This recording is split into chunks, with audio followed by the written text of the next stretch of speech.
मैं हेमलता सिंह आज आपको कक्षा 6 के अध्याय 8 को पढ़ाऊंगी जिसका नाम है बेसिक। तो बच्चों, भाग एक में मैंने आपको बेसिक भाषा क्या होती है उसका आविष्कार किसने किया था, उसके कितने संस्करण हैं और वेरिएबल और स्थिरांक के बारे में बताया था। अब मैं आपको ऑपरेटर के बारे में बताऊंगी। तो बेसिक भाषा में 3 प्रकार के ऑपरेटरों का प्रयोग किया जाता है: अरिथमेटिक ऑपरेटर, रिलेशनल ऑपरेटर और लॉजिकल ऑपरेटर। तो इसमें अरिथमेटिक ऑपरेटर जो है इसमें ये जोड़ का चिन्ह, घटाना, गुणा के लिए सब्ट्रैक्ट चिन्ह का प्रयोग करते हैं, भाग के लिए स्लैश का प्रयोग करते हैं और भाग को व्यक्त करना है तो ये डबल एस्टेरिस्क या एक्सपोनेंट चिन्ह का प्रयोग करते हैं। तो इसमें जो अरिथमेटिक ऑपरेटर है ये न्यूमेरिक वेरिएबल और कांस्टेंट पर कार्य करते हैं।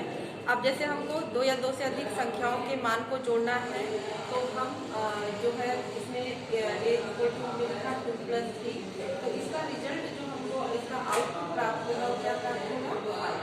अगर हम a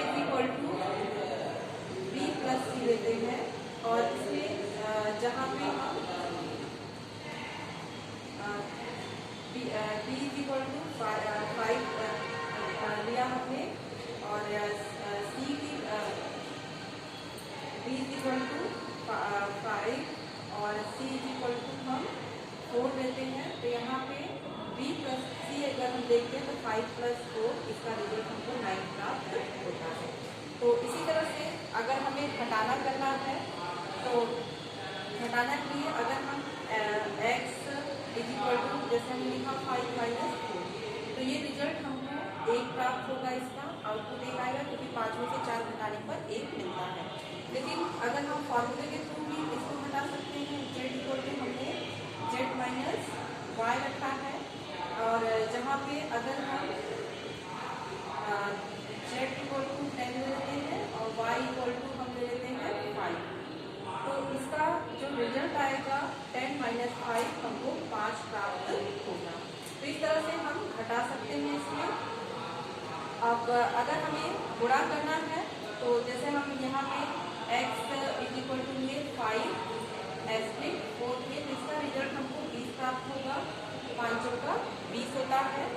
और अगर हम यहाँ पे इसको अगर इस तरह से लिखते हैं x = 5 × b, तो यहाँ b की वैल्यू मैंने क्या लिया था आपको, ये b की वैल्यू क्या लिया है यहाँ पे 5, तो 5 का 5 में गुणा करेंगे क्या आ जाएगा 25। तो ये आपको रिजल्ट प्राप्त होगा। इस तरह से हम घटाना कर सकते हैं।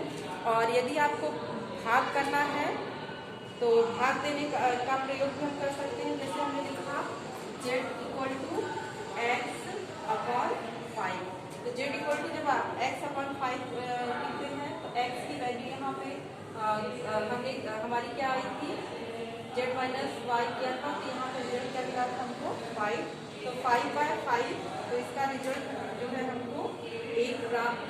z की वैल्यू क्या होगी, अगर हम x यहाँ पे ले लेते हैं तो 10 ले लेते हैं, x = 10 लेते हैं, तो ये क्या होगा x/5 मतलब 10/5 5/2, तो z की वैल्यू आपको क्या प्राप्त होगी 5 × 10। इसी तरह से अगर हम एक्सपोनेंट लिखते हैं x और y का स्क्वायर, x और y एक्सपोनेंट लिखना हो आपको और 2 का एक्सपोनेंट अगर हम 4 कर देते हैं, इसका मतलब क्या हुआ कि 2 × 3 = 4, तो ये 2 अगर आप 4 बार कर दें 2 × 4 × 8 × 16 होता है। तो अगर आप x/2 एक्सपोनेंट 4 लिखते हैं तो इसका रिजल्ट आपको जो है 16 प्राप्त होगा। तो इस तरह से हम गणितीय ऑपरेटर का प्रयोग करते हैं। अगर आपने जैसे यहाँ पे लिखा z = 2 एक्सपोनेंट, तो क्या होगा, मतलब इसका मतलब क्या होता है 2 का 3 बार, मतलब 2 × 2 × 2 2 × 4 × 8, तो आपको रिजल्ट क्या मिलेगा यहाँ पे 8। तो इस तरह से हम गुणा करने का जो है घात का उपयोग करते हैं। तो ये सभी जो है जोड़, घटाना, एस्टेरिस्क साइन या गुणा के लिए और डिवीजन का प्रयोग करते हैं। एक्सपोनेंट के लिए हम ये डबल एस्टेरिस्क या एक्सपोनेंट साइन का प्रयोग करते हैं। अब जो है रिलेशनल ऑपरेटर, तो रिलेशनल ऑपरेटर का प्रयोग जो है तुलना करने के लिए हम करते हैं। और ये रिलेशनल ऑपरेटर ये है आपके ये जो है बराबर का चिन्ह है, बराबर के लिए किया जाता है। ये छोटी संख्या के लिए बड़ी संख्या ग्रेटर देन का सिंबल हो, और ये लेस देन इक्वल टू छोटी संख्या बराबर का चिन्ह है, और ग्रेटर देन इक्वल टू बड़ी संख्या बराबर के लिए प्रयोग किया जाता है। और नॉट इक्वल टू बराबर नहीं है, इसके लिए हम इन दोनों चिन्ह का लेस देन और जो है ग्रेटर देन दोनों चिन्हों का प्रयोग करते हैं।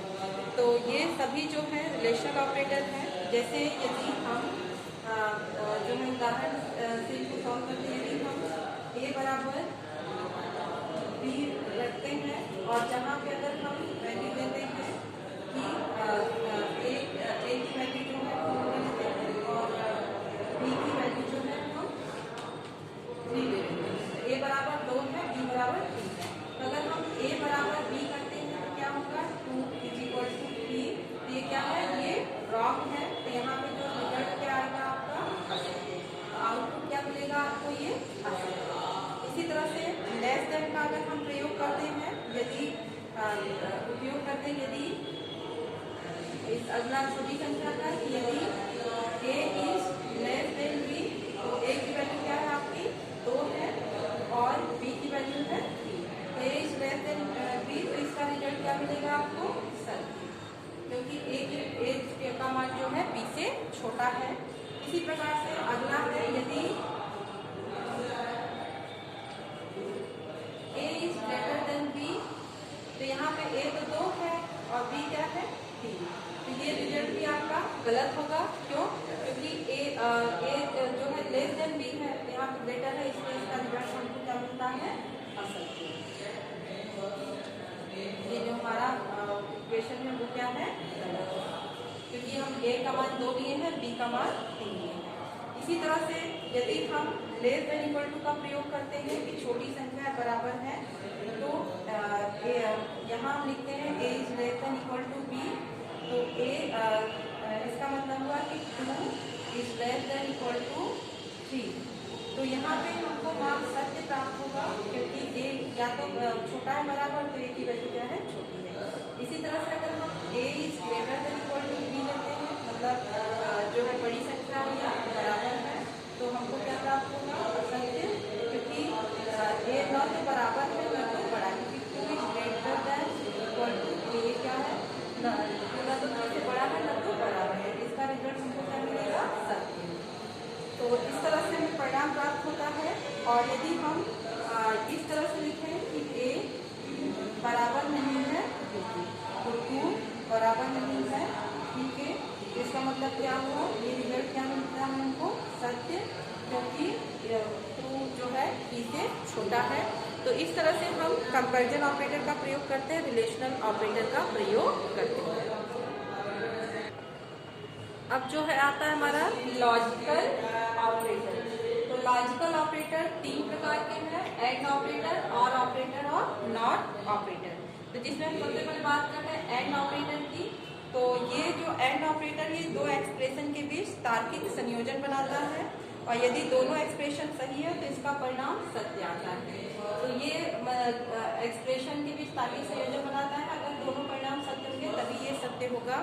उदाहरण के लिए जैसे अगर हम यहाँ पे लेते हैं a बराबर 10 है, b बराबर 5 है, और a जो वेरिएबल इसमें 10 वैल्यू स्टोर है, b वेरिएबल में 5 वैल्यू स्टोर है, c में 10 और d में 6 है।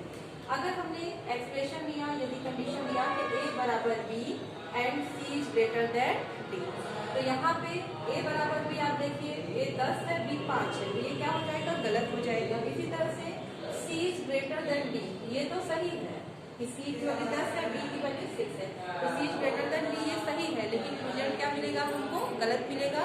क्यों? क्योंकि एंड ऑपरेटर में अगर सभी कथन सही रहेंगे तभी परिणाम सत्य होगा। तो यहाँ परिणाम क्या मिलेगा हमको असत्य, क्योंकि दूसरा कथन तो सही है, पहला कथन हमारा गलत है, a बराबर b के नहीं है।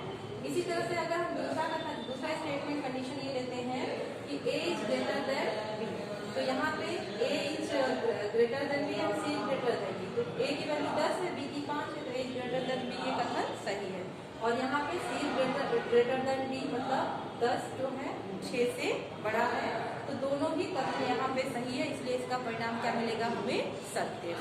तो इस तरह से इसमें जो है दोनों संबंध सही है, इसलिए परिणाम जो है सत्य आता है। अब जो है OR ऑपरेटर, अब यही वैल्यू जो है OR ऑपरेटर के लिए देखिए आप कि A बराबर 10 है, B बराबर 5 है और C बराबर 10 फिर D बराबर 6 है। तो यहाँ पे अगर हम OR ऑपरेटर का प्रयोग करते हैं, जैसे कंडीशन लिखा हमें यदि A is greater then B और C इक्वल टू D, तो यहाँ पे A is greater then B तो सही है हमारा रिजल्ट कि 10 जो है 5 से बड़ा है, और यहाँ C बराबर D मतलब यहाँ 10 जो है 6 के बराबर है, तो ये कथन हमारा गलत है। लेकिन OR ऑपरेटर में अगर दोनों में से कोई भी एक कथन सही है तो परिणाम सत्य देता है। तो यहाँ पे ये पहला कथन तो सही है लेकिन दूसरा कथन गलत है, तभी परिणाम हमें सत्य प्राप्त होगा। इसी तरह से यहाँ देखिए सेकेंड कंडीशन देखिए, यदि A is greater then B और C is greater then B, मतलब यहाँ क्या है 10 जो है 5 से बड़ा है, ठीक है, और यहाँ पे या C is greater then D मतलब 10 जो है 6 से बड़ा है, दोनों ही कथन सही है, पहला भी सही है दूसरा भी सही है, तो परिणाम हमें क्या मिलता है? सत्य। मतलब दोनों कथन सत्य है तभी परिणाम सत्य मिलेगा, अगर दोनों में से कोई भी एक कथन सत्य है तो परिणाम सत्य मिलता है। लेकिन यहाँ देखिए तीसरे कथन में यदि A is less then B है और C is less then B है, तो A is less then B यहाँ देखिए परिणाम क्या है हमारा? गलत, क्योंकि 10 जो है 5 से छोटा नहीं है, 10 इज नॉट लेस देन 5, तो यहाँ पे C यहाँ C is less then B, 10 जो है 6 से छोटा नहीं है, तो मतलब यहाँ क्या है दोनों ही जो है कंडीशन गलत है, तब उस स्थिति में परिणाम हमको असत्य प्राप्त होता है। तो इस तरह से OR ऑपरेटर में जब सभी कथनों का मान असत्य होता है तभी परिणाम असत्य मिलता है, अन्यथा परिणाम सत्य प्राप्त होता है। तो ये है लॉजिकल ऑपरेटर। अब फिर आता है हमारा नॉट ऑपरेटर। नॉट ऑपरेटर हमेशा कॉम्प्लीमेंट्री होता है। जैसे अगर हम A बराबर जो है 6 लेते हैं तो A जो है A 6 के बराबर नहीं होगा, ये हमेशा कॉम्प्लीमेंट होता है नॉट ऑपरेटर, और ये नॉट ऑपरेटर एक्सप्रेशन को लॉजिकल कॉम्प्लीमेंट बनाता है। अब हम क्यू बेसिक को कैसे लोड करें? तो क्यू बेसिक को लोड करने के लिए जो है बेसिक पर काम करने के लिए आपके कंप्यूटर में बेसिक इंटरप्रेटर होना आवश्यक है। जब आप इस सॉफ्टवेयर को लोड करेंगे आपके कंप्यूटर में तभी ये आपको अवेलेबल होगा आपके कंप्यूटर में। और इसको खोलने के लिए हम जो है स्टार्ट मेन्यू पे क्लिक करते हैं और एक मेन्यू जो है आपको प्रदर्शित होगा, और फिर जो है माउस पॉइंटर को प्रोग्राम पर लाएंगे और पुनः एक मेन्यू प्रदर्शित होगा और उसमें क्यू बेसिक पे हम क्लिक करेंगे। तो जब हम क्यू बेसिक पे क्लिक करेंगे तो हमें क्यू बेसिक विंडो प्रदर्शित हो जाएगी, और इसमें हम कमांड मोड में कार्य कर सकते हैं, विभिन्न बेसिक के कमांड लिख के कार्य करते हैं। और अगर हमको इस प्रोग्राम से बाहर आना है तो क्यू बेसिक से बाहर आने के लिए हम फाइल मेन्यू पे क्लिक करेंगे और एग्जिट ऑप्शन पे क्लिक करेंगे, तब हम इस बेसिक प्रोग्राम से बाहर आ जाएंगे। तो फाइल मेन्यू पे क्लिक करके हम एग्जिट ऑप्शन पे क्लिक करके प्रोग्राम के बाहर आते हैं। अब इसमें कुछ याद रखने वाली बातें थी इस अध्याय में, जैसे बेसिक एक सरल पारस्परिक हाई लेवल लैंग्वेज है, और बेसिक का विकास सन 1964 ईस्वी में जॉन कैमने तथा थॉमस पोस्ट के द्वारा किया गया था। फिर GW बेसिक तथा क्यू बेसिक के 2 संस्करण हैं। डाटा 2 प्रकार के होते हैं, न्यूमेरिक और स्ट्रिंग डेटा, और न्यूमेरिक तथा स्ट्रिंग डाटा दोनों के ही 2 प्रकार होते हैं, स्थिरांक और वेरिएबल। और बेसिक में 3 प्रकार के ऑपरेटर होते हैं, arithmetic operator, relational operator, logical operator जो मैंने आपको बताया अभी, और एंड और नॉट जो है क्या है लॉजिकल ऑपरेटर। तो ये महत्वपूर्ण बातें थी इस अध्याय के बारे में, और यहीं पे ये अध्याय समाप्त।